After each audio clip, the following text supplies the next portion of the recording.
बिस्मिल्लाहिर्रहमानिर्रहीम। सबसे पहले तो यार मेरे चैनल को सब्सक्राइब करो और वीडियो को लोगों में शेयर करो, वो भी सब्सक्राइब करें।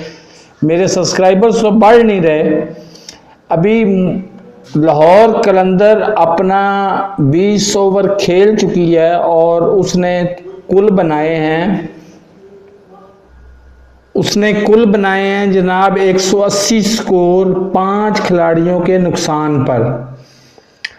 मैच में तो वो वापस आ गए हैं और वो फाइटिंग पोजीशन में आ गए हैं।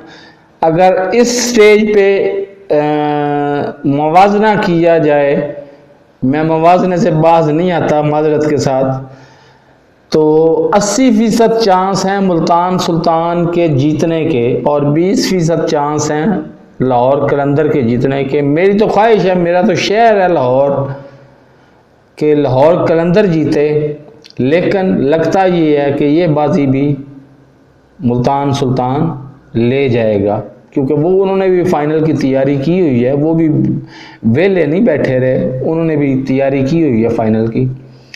बहरहाल देखते हैं आगे होता क्या है। मैं आपको लम्हा बलम्हा इसी तरह से रखूँगा बाखबर, जिस तरह से पिछली इनिंग्स में मैंने 5-5 मिनट में 30-30 सेकंड्स की वीडियोस अपलोड की हैं, को 25 वीडियोस मेरी अब तक हो चुकी हैं।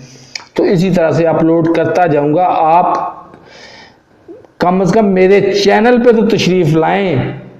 ये मेरा पैगाम तमाम लोगों को है कि मेरे चैनल पे तो तशरीफ़ लाएं। अल्लाह हाफिज़।